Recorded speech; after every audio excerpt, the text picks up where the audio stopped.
আসসালামু আলাইকুম বন্ধুরা, welcome too fast recharge BD. আজকে দেখাবো কিভাবে আপনি আমাদের ফাস্ট রিচার্জ বিডির নতুন অ্যাপে অ্যাড ব্যালেন্স করবেন। তার জন্য আপনি খেয়াল করবেন, এটা হচ্ছে মেইন ব্যালেন্স, এটা হচ্ছে ড্রাইভ ব্যালেন্স। আপনি যদি রিচার্জ করতে চান, ফ্লেক্স ডিলোড করতে চান, তাহলে মেইন ব্যালেন্সে টাকা ভরতে হবে।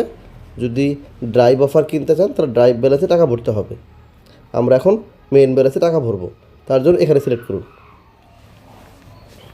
সিলেক্ট করার পর খেয়াল করবেন, এখানে মার্চেন্ট অ্যাপ আছে যেটা লাইভ পেমেন্ট। এটাতে যদি আপনি পেমেন্ট দেন, সেখানে অ্যামাউন্ট লিখলে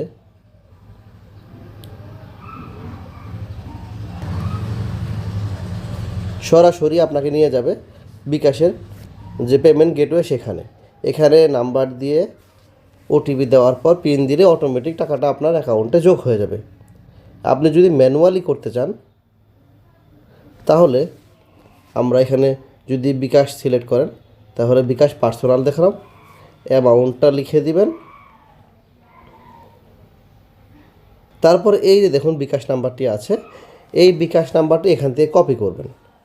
কপি করার পর আমরা যদি আমাদের বিকাশ অ্যাপে চলে যাই, বিকাশ অ্যাপে চলে এসেছি। সেলমানিতে এই নাম্বারটি লিখে দিলাম। লিখে দেওয়ার পর অ্যামাউন্ট যদি 50 টাকা দেই, সেটি লিখে এখানে পিনকোড দিলেই টাকাটা চলে যাবে। চলে যাওয়ার পর যে ট্রানজ্যাকশন আইডিটা হবে, সেটা কপি করে ঠিক এই জায়গাতে বসিয়ে দিলে, ভেরিফাই করে দিলে হয়ে যাবে। আশা করি বুঝতে পেরেছেন। ধন্যবাদ।